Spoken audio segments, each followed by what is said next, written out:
Buenas noches, bienvenidos al banquillo. Les saludamos como de costumbre a través de TSI. Hoy con una entrega especial. Está de visita en Tegucigalpa un político y matemático que transformó la ciudad de Medellín y que hoy nos ha transmitido en una brillante exposición muchos cambios que se deben experimentar en América Latina para salir adelante. Profesor Sergio Fajardo, ¿qué tal está? Buenas noches, bienvenido. Buenas noches. Un gusto estar con ustedes, muchas gracias por el cariño y contento de estar acá contigo. Bueno, nos decía recién que es su segunda vez en Tegucigalpa, vino hace unos años y hoy en lo que ha observado y en las participaciones que ha logrado en los presentes en su ponencia, ¿cómo encuentra el desarrollo de estos países, profesor? Nosotros en América Latina tenemos muchos retos. De hecho, Colombia y Honduras tienen similitudes en su geografía. Honduras, por ejemplo, es un país muy rico en biodiversidad. Aquí Tegucigalpa, que está entre montañas y colinas, tiene algún parecido con Medellín y muchas partes de Colombia. Igualmente tenemos la pobreza, las desigualdades, una cantidad de temas que son obstáculos para nuestro desarrollo, que son retos para nuestro desarrollo, y lo agradable de estar acá, de compartir, es mostrar que hay alternativas para avanzar. Nosotros nos merecemos avanzar en América Latina. Tenemos lo esencial, que es el talento de nuestra gente. Nosotros como latinoamericanos tenemos las condiciones para estar en cualquier lugar del planeta. Yo he sido una persona privilegiada en nuestra sociedad, nací con una cantidad de privilegios por razón de nacer en el lugar donde nací, hijo de un arquitecto en la ciudad de Medellín, pero yo creo que esta sociedad nuestra tiene todas las condiciones para que cualquiera pueda llegar tan lejos como nos propongamos, y nuestro reto es superar toda esa cantidad de obstáculos que nos han atrapado, que no nos han permitido crecer, y por eso yo digo educación igual libertad. ¿Cómo logramos nosotros como proyecto político de América Latina que independientemente del lugar donde se nace, todas las personas, los niños, las niñas, tengan las mismas oportunidades para desarrollar ese talento? Por eso estoy yo aquí sentado hoy. Y lo estamos aprovechando, ese talento, esa brillantez que ya se ha descubierto en muchos latinos a nivel de los pueblos. Nos falta muchísimo, nos falta muchísimo. Es que eso tiene que ser un trabajo sistemático, permanente. Tenemos latinoamericanos que se destacan en muchos espacios, pero son pocos después de todo, porque nosotros tenemos que hacer un trabajo sistemático para que mucha gente pueda avanzar, pueda entrar al mundo de la educación para desarrollar ese talento. Y se nos quedan todavía muchos por fuera, y además muchos de los que entran no reciben la educación, la materia prima que se necesita para avanzar a los puntos más altos. Entonces, está claro que tenemos el talento, repito, pero lo que no tenemos es el camino para las oportunidades para las personas para desarrollarlo como tendría que ser. Nos falta mucho, mucho en nosotros en América Latina. Esa forma de hacer política de Sergio Fajardo, que entró en ese contacto directo con el pueblo, de irlo a visitar, de llevarle su propuesta en un escrito y presentarse de una forma diferente, ¿qué tanta influencia genera en un proyecto como el que usted desarrolla, transformación, libertad frente a la educación? Pues mire, yo les voy a contar un poquitico, porque cada uno de nosotros tiene una historia y tenemos diferentes recorridos y nos encontramos en diferentes momentos. Esta historia política que yo he liderado empezó hace 19, ya van a ser 20 años en Medellín, Colombia. Yo soy un matemático. Yo he obtenido los títulos más altos en matemáticas, doctorado en matemáticas en los Estados Unidos. El área mía de las matemáticas es la lógica matemática. Regresé a mi país, no me quise quedar como científico por fuera de Colombia, regresé a Colombia. Y era profesor en la Universidad de los Andes en Bogotá y en la Universidad Nacional, las dos mejores universidades de Colombia. Y tenía una vida como profesor, como científico. Pero después de muchos años, regresando a mi ciudad, a Medellín, y conversando con personas de diferentes sectores sociales, organizaciones sociales, ONGs, el mundo de la cultura, el mundo académico, que es mi mundo natural, algunas personas del mundo de la empresa, descubrimos algo, que todos estábamos molestos con la estructura política de nuestro país, con los partidos políticos tradicionales, porque considerábamos y consideramos que esos partidos no han estado a la altura de los retos que nosotros tenemos como sociedad. Teníamos una molestia. Al mismo tiempo, todos queríamos que nuestra sociedad fuera mejor. Entonces, cada quien desde su actividad todo el tiempo trataba de presentar ideas. Yo escribía artículos, participaba en cuanto comité había, para apoyar la educación, la ciencia, la tecnología, para llegar a muchas partes. Y después de muchos años estábamos cansados. ¿Por qué? Porque mucho de lo que nosotros hacíamos terminaba con la expresión, hay que hacer esto. Escribíamos y decíamos, hay que hacer de la educación el motor de la transformación. Yo escribí eso 1.000.000 de veces. Y cuando uno dice, hay que hacer esto, ¿a quién le está diciendo que lo haga? Descubrimos una cosa muy sencilla, que vale también aquí en Honduras. Los políticos. Los políticos son quienes toman las decisiones más importantes de nuestra sociedad. Había que entrar a esa área. Entonces nosotros nos molestaba la estructura política, estábamos cansados y teníamos que tomar una decisión. Nos vamos a quedar toda la vida diciendo hay que hacer esto, yo les dije que lo hicieran pero no lo hicieron, o, por eso estoy yo aquí sentado con ustedes hoy, nos atrevimos. Y nos atrevimos a participar en política. Y dijimos, vamos a construir un movimiento cívico independiente, vamos a participar en elecciones que nunca imaginamos que fuéramos a participar en elecciones, nos vamos a ganar esas elecciones, vamos a llegar al poder y vamos a transformar esta sociedad. Eso fue hace 20 años. Cuando nosotros decíamos eso se burlaban de nosotros y arrancamos a hacer política. Entonces la pregunta que nos hacíamos al comenzar fue la siguiente, ¿y cómo se hace política? Nosotros sabíamos lo que no queríamos, lo de los tradicionales. Pero ¿cómo se hace entonces una política alternativa? Y ahí empezamos y nos planteamos el siguiente argumento. Tenemos que llegarle a todas las personas en la ciudad de Medellín. Medellín es una ciudad grande, Medellín tiene 2,5 millones de habitantes, está entre montañas, es una ciudad compleja en muchos sentidos, apasionante. Y nos preguntamos, ¿y cómo les vamos a llegar? Pues caminando. Y tomamos la decisión basado en un principio muy sencillo. Por caminar no cobran. Nosotros vamos a escribir en un papel para entrar en contacto con las personas, entregárselo a cada persona, los principios básicos de lo que nosotros queremos ser. Y vamos a recorrer la ciudad caminando. Tomamos tinto, es el café que nosotros decimos, que en Colombia le decimos tomarse un tinto. Con Honduras también tenemos que producimos café.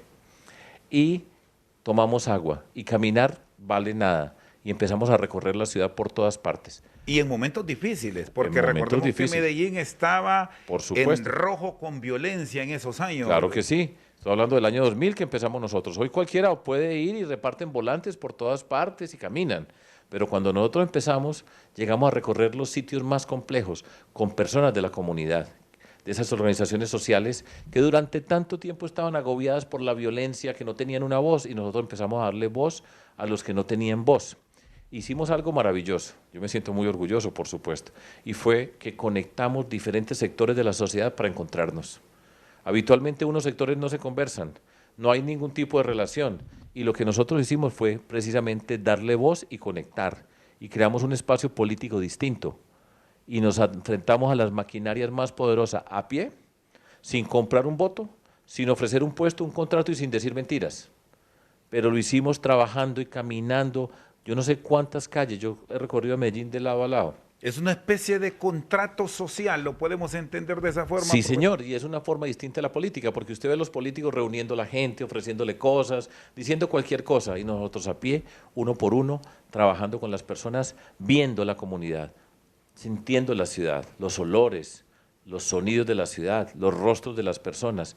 Establecimos una relación directa muy potente, y se burlaban de nosotros, porque decían, y estos creen que sin un peso, la moneda nuestra es el peso colombiano, sin un peso, sin los líderes tradicionales que son los que llevan la gente a votar, le van a ganar a las maquinarias más poderosas. Y sí, y les ganamos.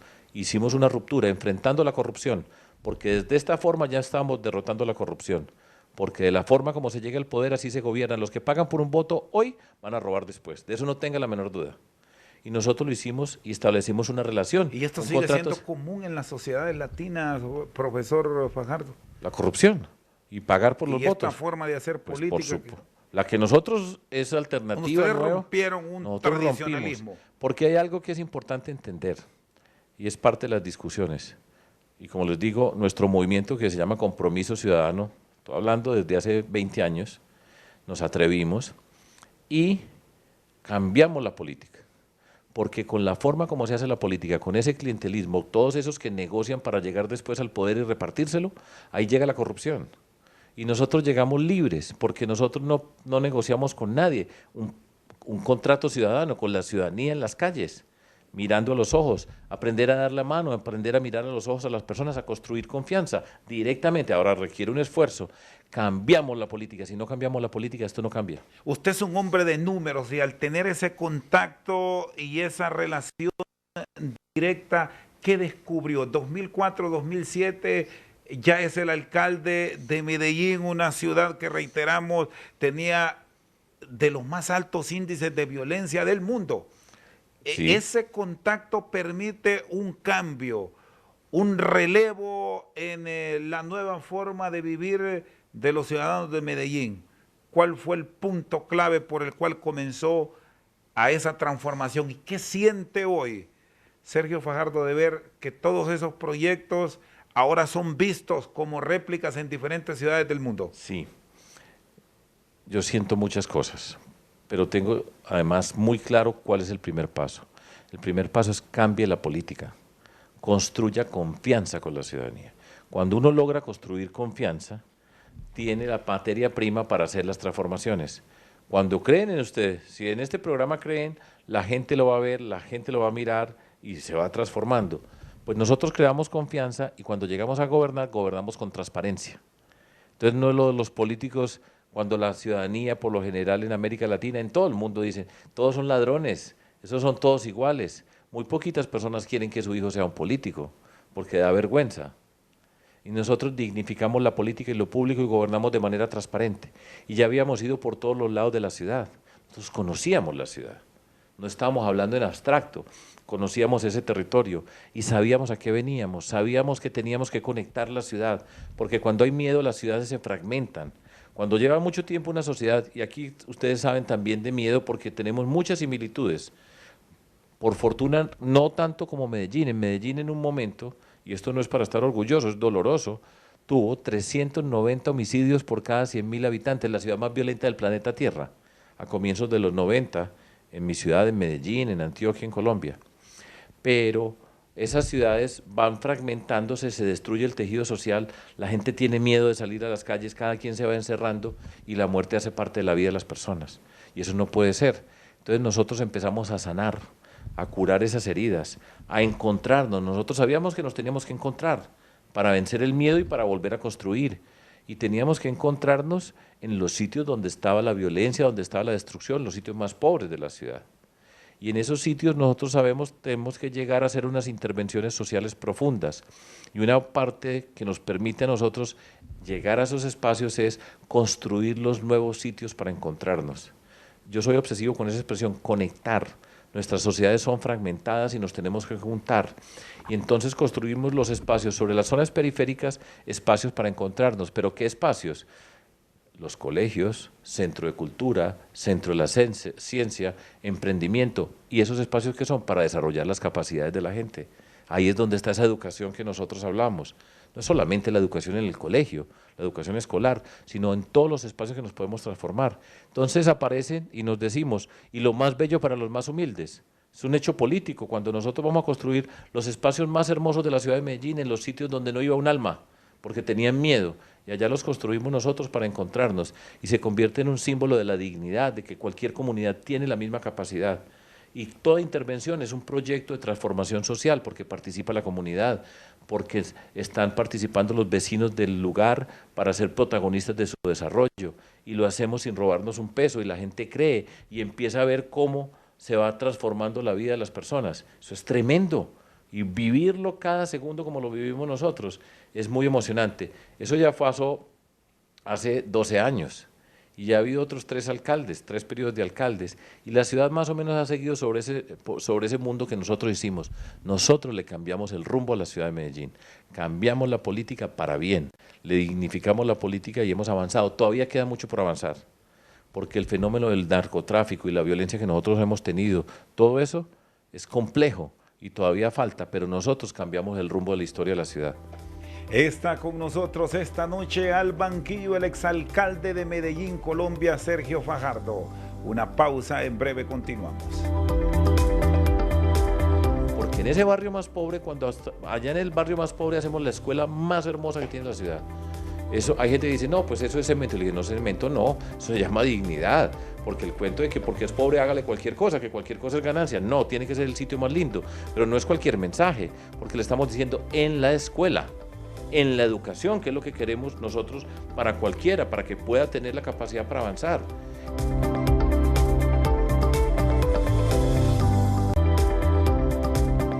Seguimos esta noche al banquillo con el profesor Sergio Fajardo, alcalde de Medellín, gobernador de Antioquia. Ya vamos a ir entrando en detalles porque esto del empoderamiento del ciudadano con lo popular, pero orientado a la educación, de hacerlo sentir útil al ciudadano, fue clave para esos procesos de cambio. Naturalmente, porque nosotros como seres humanos, todos nosotros necesitamos respeto y reconocimiento.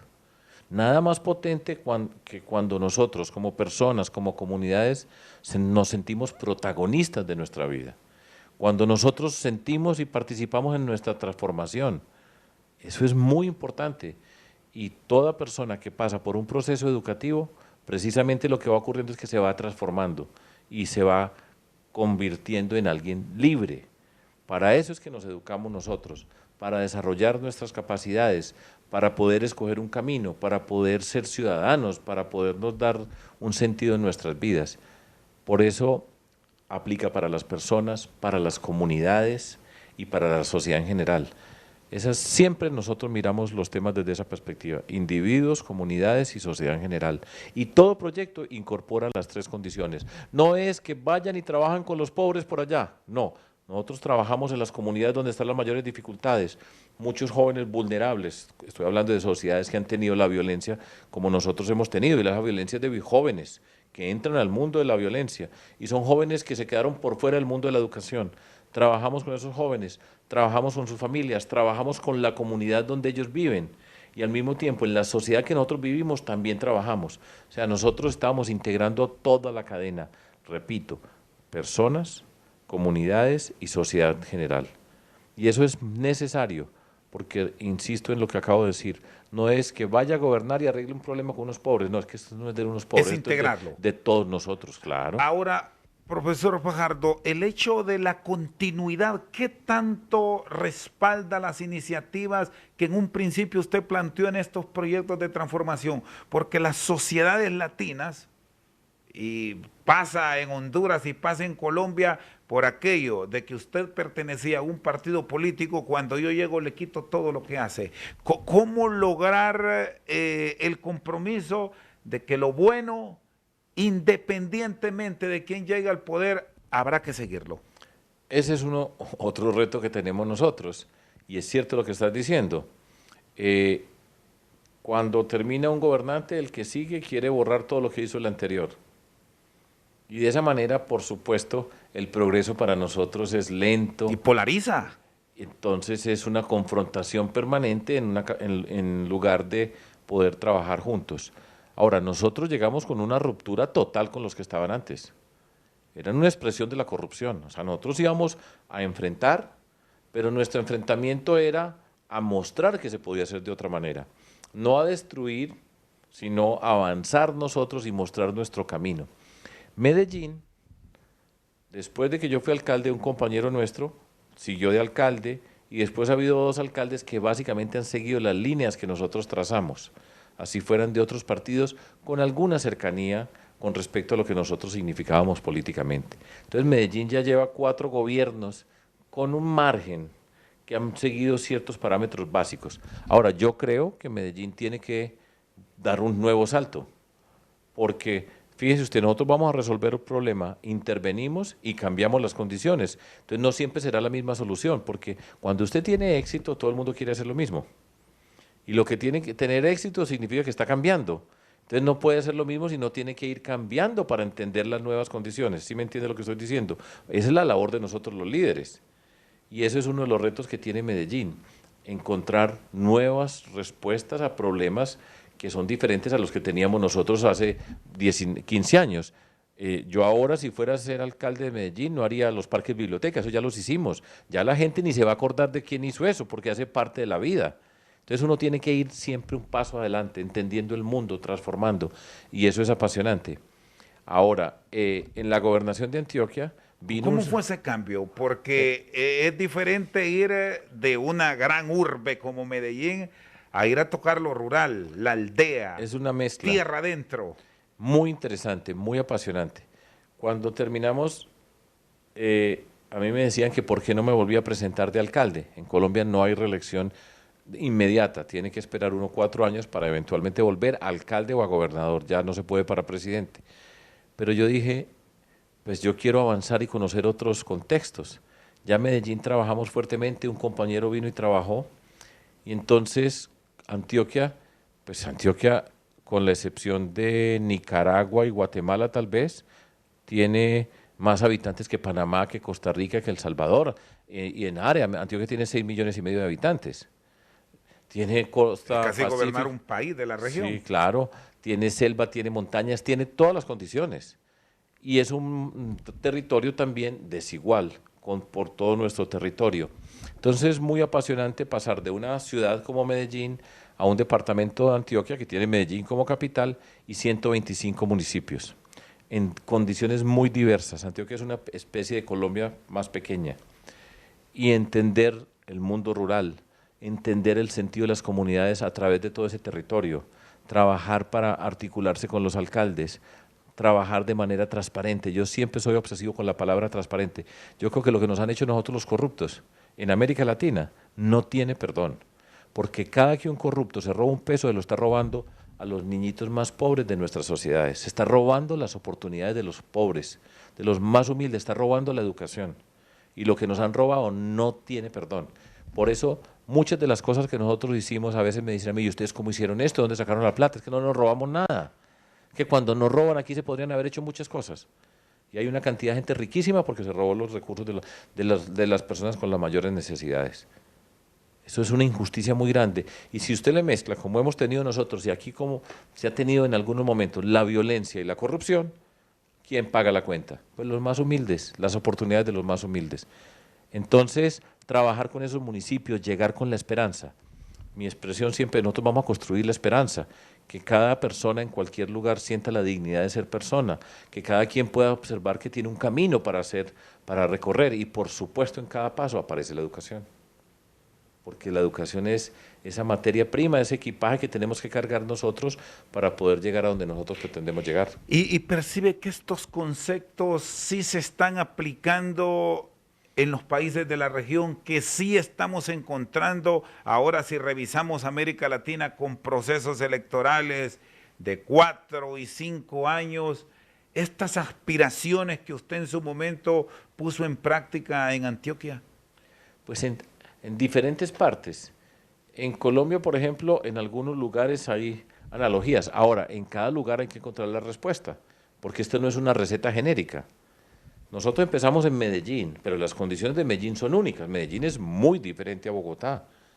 Hacer una intervención en Medellín es muy diferente a Bogotá y a muchas otras ciudades. Entonces uno tiene que aprender a entender el contexto, entender los conceptos fundamentales que hay detrás de todo esto.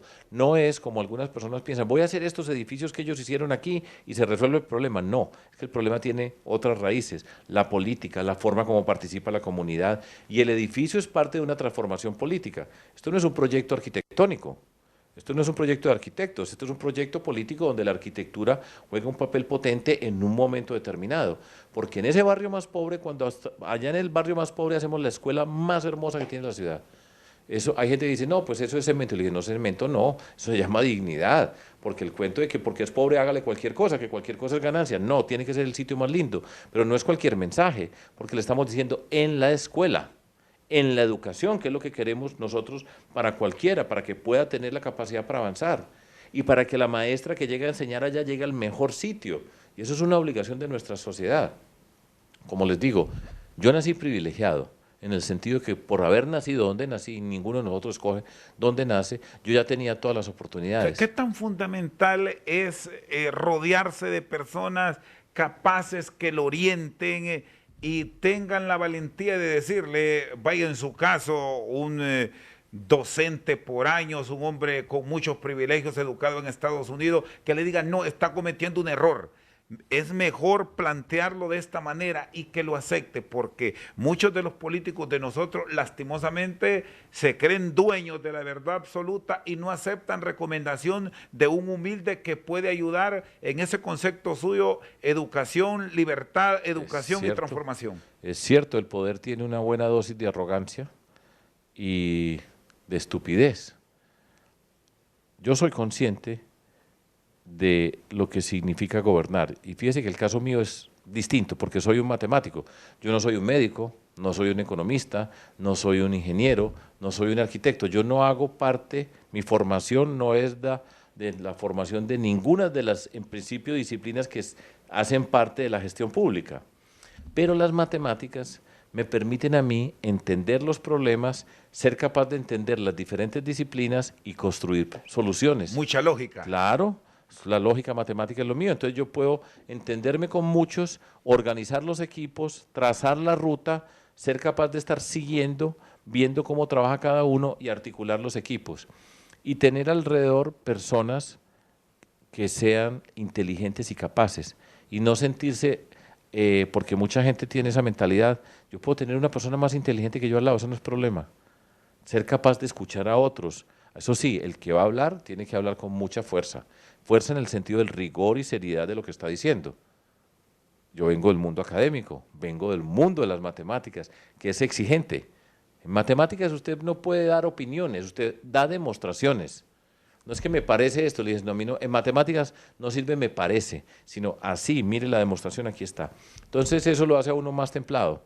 ¿Me entiende la expresión? Templado, riguroso, exigente, pero al mismo tiempo pues es muy emocionante, porque los matemáticos planteamos problemas, resolvemos problemas, sabemos llegar a donde tenemos que llegar y articular personas de diferentes disciplinas con esa capacidad tan extraordinaria que tenemos de nuestra gente, los equipos, los que trabajan en esta comunidad con los más humildes para ayudar a construir un desarrollo de vivienda donde las personas tenemos que llevarlas con todo el cuidado, sacarlas de un sitio informal, moverlas a otro, construir y llevarlas, y gente que sabe comunicarse en cada nivel, eso es apasionante. Entonces articular todo eso, mágico. Además, y esto es muy importante, es que nosotros llegamos al poder después de caminar y después de conocer. Yo no llegué de una nube, sino de la tierra. Entonces yo vengo del mundo de las matemáticas, de lo más abstracto de lo abstracto en la humanidad. Ese es mi mundo original. Pero en la política, de lo más concreto, que era caminar, ir por todas partes, escuchar, atender. Yo aprendí a escuchar. Muchas veces las personas que venimos de un mundo de un conocimiento muy sofisticado, que somos muy inteligentes, no escuchamos, lo que tú decías ahora. Pero como hicimos la política caminando a pie por tantas jornadas a pie, con 0% en las encuestas y nosotros trabajando, escuchando, pues yo aprendí muchas cosas. Como decía, aprendí a mirar a los ojos, aprendí a dar la mano, a comunicarse con las personas, a construir confianza. Eso es tremendo.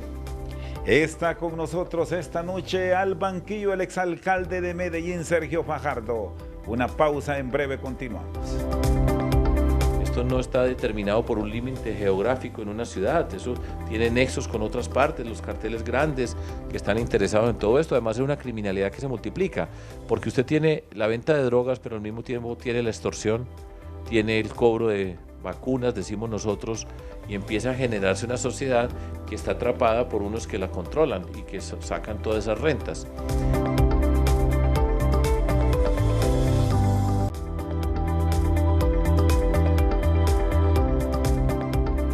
Seguimos esta noche al banquillo con el profesor Sergio Fajardo. Bueno, muchos hablan hoy de la transformación de Medellín.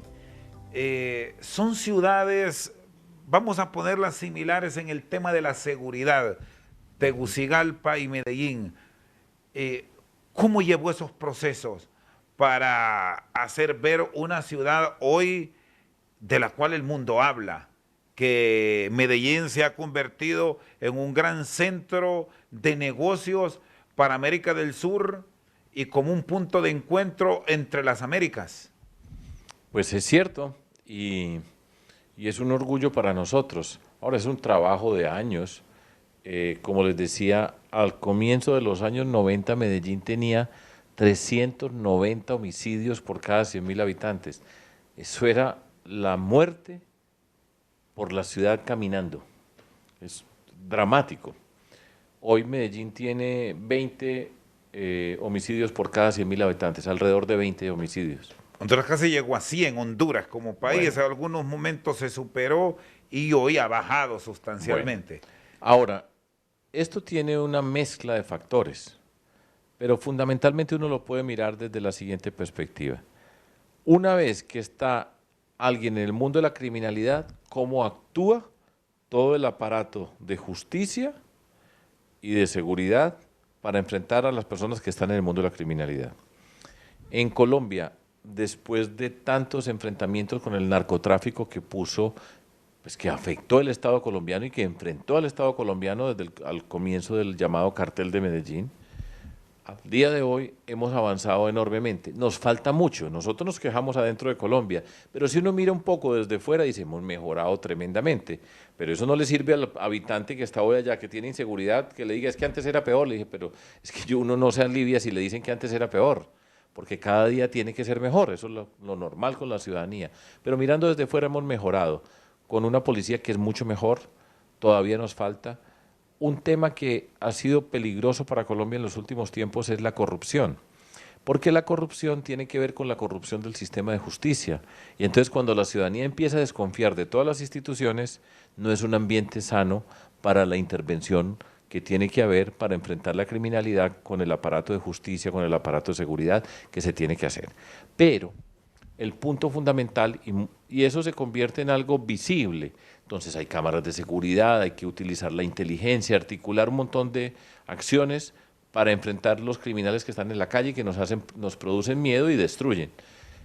Pero nunca se le olvide la siguiente pregunta, que tiene que ver con lo que nosotros hicimos y le dimos un gran impacto, que fue lo siguiente.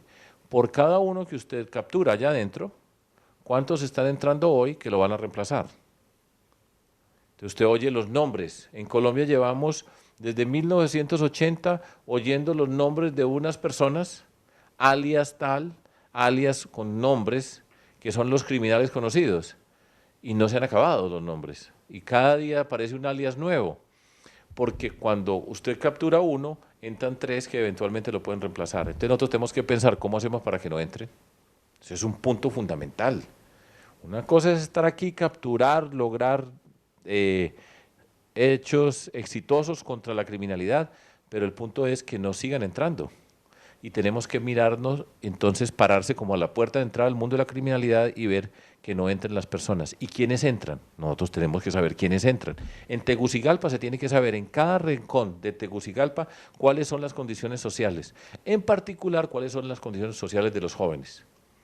Y cuando usted entiende eso, empieza a identificar los jóvenes que llamamos vulnerables, que tienen ciertas condiciones que les hace más fácil o pueden llegar más rápido al mundo de la criminalidad.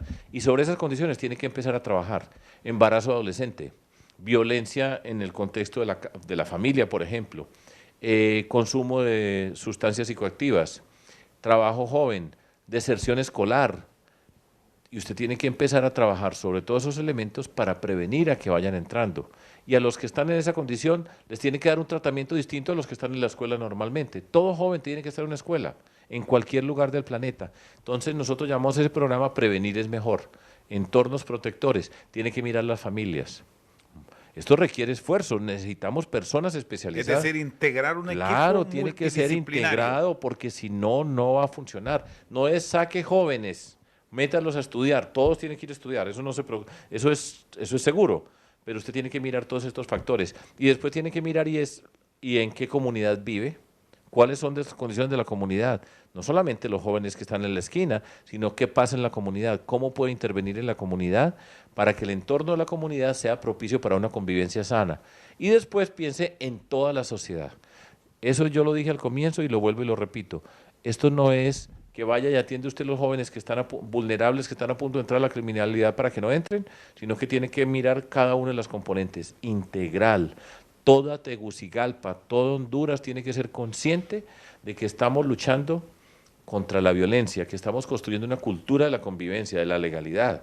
No es el alcalde con unos por allá que vea a ver cómo resuelve ese problema, esto es de todos nosotros. Eso es importante.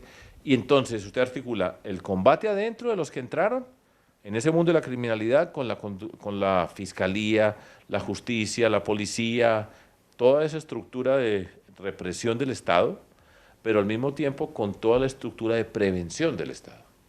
Tiene que ir marcando para que cualquier joven sepa que tiene una oportunidad, que no es el criminal, no es la banda que está en una esquina del barrio la que le va a dar la respuesta a su vida, sino que tiene otras alternativas. El tema del narcomenudeo que tanto golpea a las sociedades es lo más difícil de controlar. ¿Qué experiencias vivió? Es profesor? difícil, es muy difícil, por supuesto, y fíjese que esto es un tránsito, porque al comienzo de los 80s, pues el tema de la droga era exportar a los Estados Unidos, a Europa.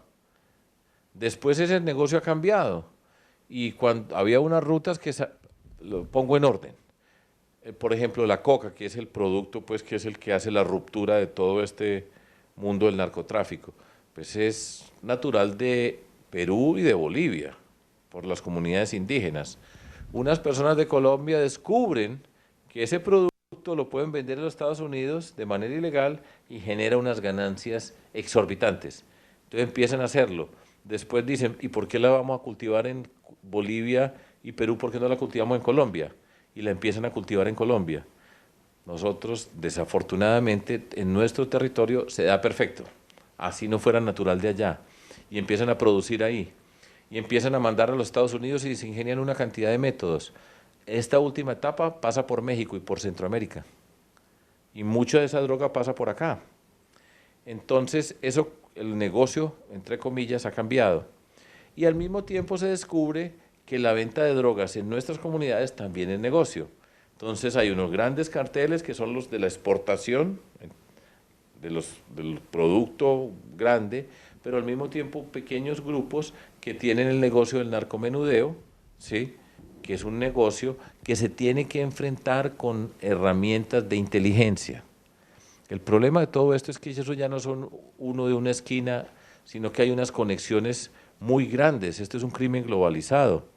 Esto no está determinado por un límite geográfico en una ciudad, eso tiene nexos con otras partes, los carteles grandes que están interesados en todo esto. Además es una criminalidad que se multiplica, porque usted tiene la venta de drogas, pero al mismo tiempo tiene la extorsión, tiene el cobro de vacunas, decimos nosotros, y empieza a generarse una sociedad que está atrapada por unos que la controlan y que sacan todas esas rentas.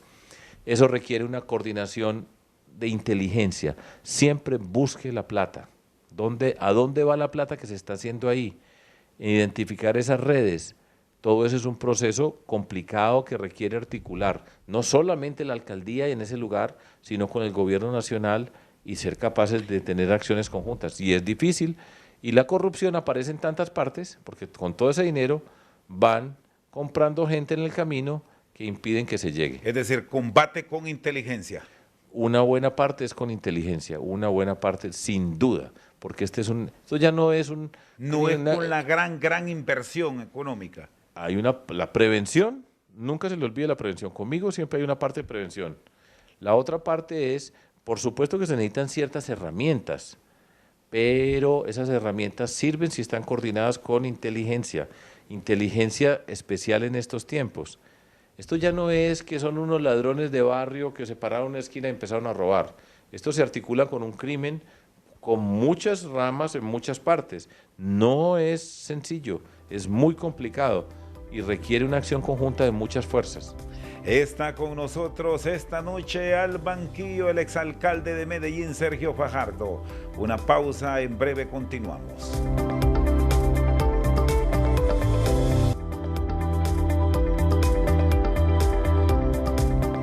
Sigue con nosotros al banquillo el profesor Sergio Fajardo. Bueno, está en Tegucigalpa con motivo de los 60 años de Canal 5, el líder en una ponencia magistral sobre los cambios que tiene la vida cuando nos dedicamos y nos educamos. Así es.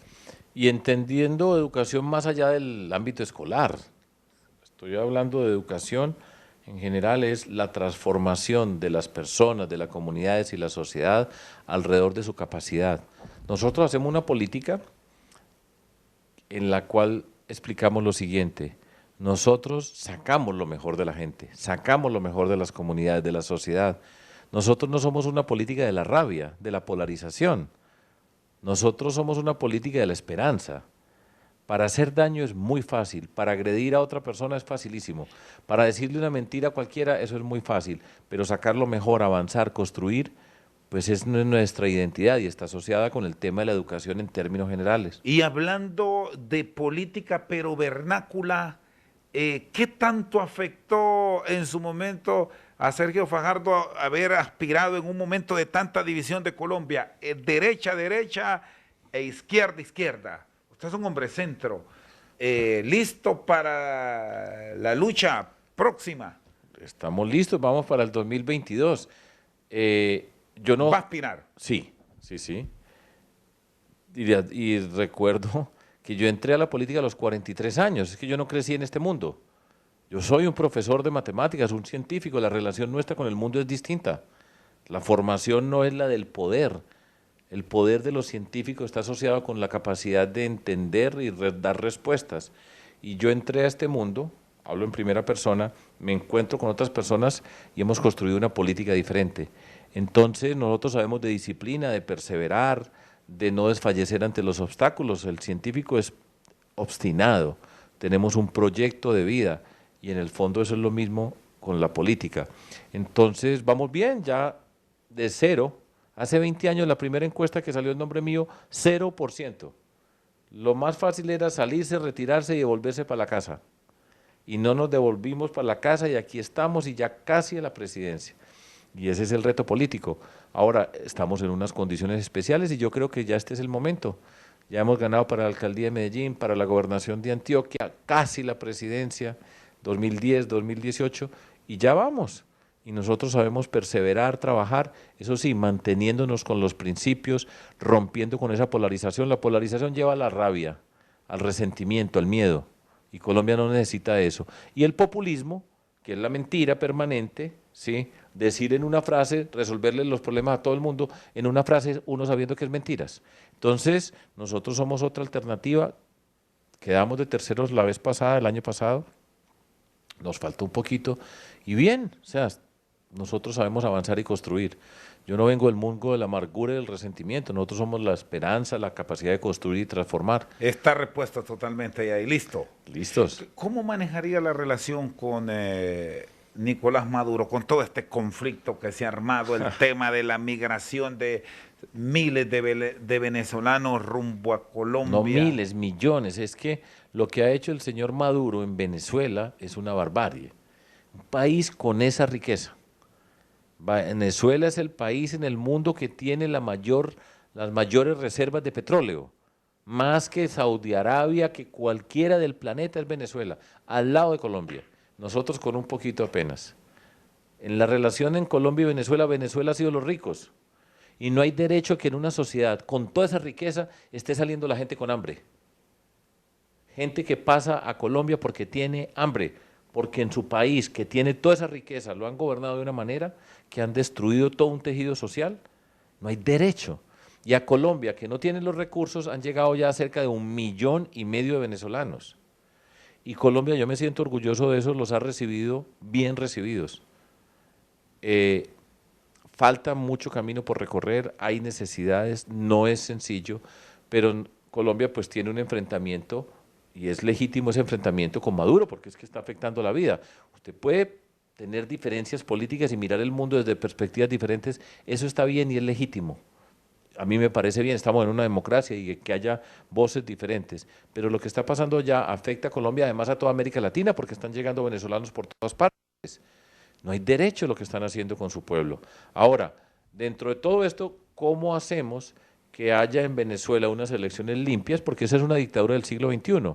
No es un golpe de Estado en el sentido tradicional de unos militares que se toman, sino manejando algunos aspectos de la democracia, se apoderan de los poderes, hacen trampas y se quedan en el poder. En Venezuela se necesitan unas elecciones limpias, transparentes, donde se pueda participar y no sea lo que están haciendo para quedarse con el poder. Es un lío. Necesita trabajar con esa oposición. Ahora, sin duda que tiene que haber una articulación con América Latina y con otros países y que haya una presión. pero eventualmente esto se va a resolver con una negociación. Tiene que haber algún tipo de negociación, algún tipo de contacto, así sea a través de otros, para que Venezuela rápido llegue y recupere su democracia. Pero por el momento no se ve un camino, cada que empiezan a negociar vuelven y manipulan las cosas y sigue siendo un dictador, el señor Maduro. ¿Qué piensa de la relación? Usted fue educado y vivió por mucho tiempo en Estados Unidos, de Donald Trump con sus políticas migratorias y el famoso muro frente a la posición de López Obrador y los países de Centroamérica. A mí me duele porque los Estados Unidos se construyeron sobre la idea de que era un país de la libertad, de las oportunidades, y es un país una sociedad que se conformó con muchos inmigrantes de muchas partes. Y esa idea de ponernos un muro a nosotros los latinoamericanos es una afrenta, porque además la gran mayoría de latinoamericanos que han ido a los Estados Unidos le prestan un servicio invaluable a esa sociedad. Entonces yo creo que, pues, por supuesto, los países tienen derecho a revisar la migración y a tener cuidado con lo que está pasando dentro de su sociedad, pero esa forma violenta de decir de un muro que no se ha avanzado en el muro, pero una forma violenta de discriminar, de señalarnos, de amenazar, no es una forma constructiva para nuestro país, para nuestros países. Yo lo lamento. Ahora, tenemos que revisar, pues, lo que ocurre en nuestras sociedades. Nosotros tenemos que ser capaces de construir sociedades donde quienes crecemos en nuestros países, nuestro sueño no sea irnos para otro, para mandar plata para sus familias acá, porque aquí no se dan las oportunidades. Ese es un reto político que nosotros tenemos, pero lo que ha ocurrido con el señor Trump me parece irresponsable, es una afrenta a la dignidad humana y pues a mí me duele profundamente y espero que no dure mucho. Usted puede ser en los próximos años presidente de Colombia. ¿Qué visión tiene de la forma en que muchos nuevos presidentes están llegando y despachan? El caso del mismo presidente Trump, que mucho lo hace a través del Twitter o de redes sociales, aquí cercano en El Salvador, Bukele. Sí, son tiempos nuevos, hay que entender ese tipo de comunicación. Yo no lo utilizo tanto, es necesario, es parte de la forma como nos comunicamos en este momento de la historia, pero yo creo que no hay nada que reemplace el contacto entre personas, la capacidad de escuchar, la capacidad de elaborar más allá de 10 frases o 10 palabras. Es importante darle contenido a las relaciones entre nosotros como personas. Yo sigo creyendo en el valor de la calle, sigo creyendo en la construcción de confianza como una de las riquezas que tiene nuestra sociedad. Y eso no está en contraposición con utilizar las redes y dar cierto tipo de mensajes, pero yo no soy de esos gobernantes que está encerrado con un celular mandando mensajes, ¿no? Profesor Fajardo, le agradezco. Siempre ligado al fútbol. Por supuesto, Y al ciclismo. Y el fútbol y el ciclismo me encanta. ¿Y lo practica o le sirve para tener un momento de liberarse ante la presión que se vive como docente, como político? Pues a mí me encanta el fútbol. El fútbol, pues mi equipo no tenemos mucho éxito recientemente, entonces, además cada que pierde el Independiente Medellín, sí. Y fuera de eso, en nuestra ciudad de Medellín está el Nacional, que es el que ha ganado tanto y el más destacado, entonces nos toca sufrir doble. Pero está bien. Ahora, yo sufro igual que, yo digo, cuando pierde el Medellín, y los amigos dirán, no, pues siempre, pero no es siempre, yo sufro igual que cuando tenía 7 años. Siento exactamente el mismo dolor. Y esos somos los hinchas, que queremos nuestro equipo, pero cada que va a jugar, prendo la televisión y digo, hoy sí vamos a ganar. Siempre está la esperanza. Siempre, siempre. Ahora, yo nunca he aprendido o he visto en mi equipo pensando, hoy vamos a perder. No, hoy ganamos también. Ahora, pero en ciclismo le ha ido muy bien a Colombia y ahí sí tienen mucho que exponer al mundo. No, y en el fútbol hemos avanzado de manera extraordinaria y hago fuerza por todos los colombianos que están por todas partes, por los entrenadores colombianos. Siempre, por ejemplo, nosotros somos rivales. Aquí nos dejaron un buen recuerdo de Copas del Mundo. Bueno, no se les olvide nunca que aquí estuvieron buenos colombianos, con Reinaldo Rueda, Jorge Luis Pinto, Luis Fernando Suárez, que nos Luis llevó a Fernando Brasil. Suárez, y además los conozco a ellos, además buenas personas que pues aquí hicieron su trabajo. Y en ciclismo, Colombia tiene grandes ciclistas, yo monto en bicicleta y sigo disfrutando. Yo creo que esa es una parte importante, lo mismo que el cine, que la lectura, que la cultura, que el ciclismo, que el fútbol, son actividades pues, que me alegran el espíritu y yo disfruto bastante. Gracias, profesor, y suerte en sus días aquí en el país. Muchas gracias a ustedes, igualmente. Con nosotros esta noche al banquillo el exalcalde de Medellín, Sergio Fajardo. Por su sintonía, muchas gracias.